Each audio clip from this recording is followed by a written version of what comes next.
ابھی جیسے میں نے روزے کا ذکر کیا تو ماہ محرم کے اعمال میں بھی پہلے 9 دن تک جو ہے وہ مستحب روزہ رکھنے کے بارے میں ہمیں روایات ملتی ہیں۔ یکم محرم کا روزہ تو بہت ہی زیادہ فضیلت کا حامل ہے، تیسری محرم کا روزہ بھی بہت زیادہ فضیلت کا حامل ہے، اور اس کے علاوہ 9 محرم تک اگر آپ نے مستحب روزے رکھنے ہیں تو آپ رکھ سکتے ہیں۔ 10ویں محرم کا روزہ حرام ہے، منع ہے، فاقہ کرنا ہے، آپ نے روزہ نہیں رکھنا۔ کیوں روزہ نہیں رکھنا؟ اس لیے نہیں رکھنا کیونکہ 10ویں محرم کا دن وہ ہے کہ جب بنو امیہ نے یہ منت مانی تھی اور ان کی یہ ایک دعا تھی کہ اگر وہ فتح حاصل کر لیتے ہیں اس جنگ میں تو وہ پھر روزہ رکھیں گے، تو انہوں نے اس خوشی میں روزہ رکھا تھا۔ لہٰذا متواتر احادیث سے، ائمہ طاہرین علیہ السلام کی احادیث سے بھی یہ بات واضح ہے کہ 10ویں محرم کا روزہ نہیں ہے۔ 10ویں محرم کا فاقہ ہے جو آپ نے وقت عصر کھول دینا ہے خاک شفا کے ساتھ یا کسی بھی چیز کے ساتھ، لیکن پہلے 9 محرم تک اگر آپ روزہ رکھنا چاہتے ہیں مستحب روزہ تو آپ رکھ سکتے ہیں، لیکن یاد رہے کہ جن کے ذمہ قضا روزے ہیں وہ مستحب روزہ نہیں رکھ سکتے، وہ قضا کی نیت سے رکھیں گے، لیکن انشاءاللہ کہ خداوند متعال ان کو وہ ثواب عطا کرے گا۔ ماہ محرم وہ مہینہ ہے کہ جو صرف اسلام میں ہی نہیں بلکہ اسلام سے قبل زمانے جاہلیت میں بھی اس مہینے کو بہت زیادہ اہمیت دی جاتی تھی اور اس میں جنگ بندی کر دی جاتی تھی۔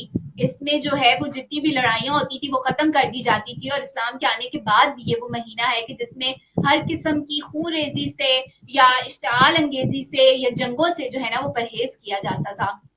اور اسی طرح کی ہمیں ایک حدیث بھی ملتی ہے کہ معصوم کا فرمان ہے کہ یہ وہ مہینہ ہے کہ جس میں لوگ مشرکین کو بھی نہیں قتل کرتے تھے، یعنی مشرکین کا قتل کرنا بھی جائز نہیں سمجھا جاتا تھا، لیکن یہی وہ مہینہ ہے کہ جس میں رسول اللہ صلی اللہ علیہ وآلہ وسلم کے فرزند حضرت آقا ابا عبداللہ الحسین علیہ السلام کو ان کے اہل بیت کے ساتھ شہید کر دیا گیا۔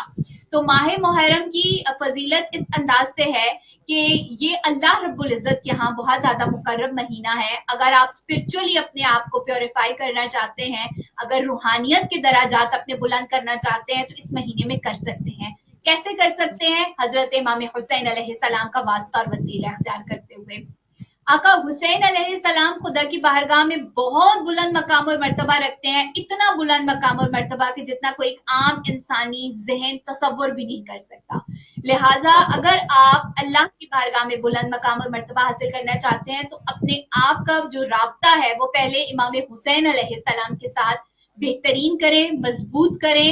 وہ پیغامات جن کے لیے امام حسین علیہ السلام نے قربانی دی، وہ مشکلات جو آقا حسین علیہ السلام نے برداشت کی ہیں کس کے لیے؟ دین اسلام کے لیے، اس دین کی بقا کے لیے، ان کو سمجھنے کی کوشش کریں۔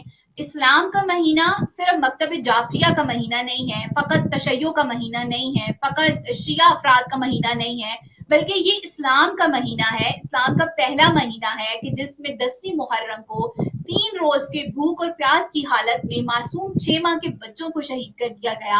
حضرت امام حسین علیہ السلام اور ان کے جو جانثار سپاہی تھے، جو صحابہ تھے، رسول اللہ کے صحابی اس میں موجود ہیں، ان کو شہید کر دیا گیا، ان کی آل کو شہید کر دیا گیا، پھر کس طرح سے ان کی آل کے افراد کو قیدی بنا کے لے جایا گیا، خیموں کو آگ لگا دی گئی۔ یہ تمام تر واقعات وہ ہیں جو میں سمجھتی ہوں کہ ہر انسان کو پڑھنے چاہیے، اور اس بات سے قطع نظر ہو کر کہ شیعہ کیا کہتے ہیں، وہ ماتم کرتے ہیں، ماتم کرنا جائز ہے نہیں، مجلس میں جانا جائز ہے یا نہیں۔ آج کل تو سوشل میڈیا کا دور ہے، ہر چیز آپ کی فنگر ٹپس پہ اویلیبل ہے۔ آپ خود سے لکھیں اور پڑھیں اور دیکھیں کہ ماہ محرم میں کیا ہوا، اس کا بیک گراؤنڈ کیا تھا، کون سے ایسے ریزنز تھے جن کی وجہ سے آقا حسین علیہ السلام کو مکہ چھوڑنا پڑا۔ ابھی 8 ذی الحج کو ہم نے بات کی نا آقا حسین علیہ السلام کے مکہ چھوڑنے کی، اپنے حج کو عمرے میں تبدیل کرنے کی، ان تمام تر سفر کی مصیبتوں کی۔ پھر کیا وجہ ہے کہ لوگوں نے ان کا ساتھ نہیں دیا؟ کیا وجہ ہے کہ کرب و بلا تک آ گئے؟ کیا وجہ ہے کہ 9ویں محرم تک انتظار کیا گیا؟ کیا وجہ ہے کہ 10ویں محرم کو کس طرح بے دردانہ یہ تمام تر جو ہے وہ شہادتیں ہوئی ہیں؟ آپ ان کو پڑھیں، ایک ایک شہید کی شہادت کو پڑھیں، انسان کی روح کانپ جاتی ہے۔ وہ تصور نہیں کر سکتا کہ کیسے کوئی اپنے بیٹوں کو، اپنے بھائی کو، اپنے پیاروں، اپنے عزیزوں کو، اپنے مہمانوں کو تپتے ہوئے ریگستان میں بے گور و کفن ان کے لاشوں کو دیکھ رہا ہے، اور پھر بھی خدا سے یہ کہہ رہا ہے کہ اے خدا اگر تو حسین سے راضی ہے تو حسین کے لیے سب کچھ آسان ہے۔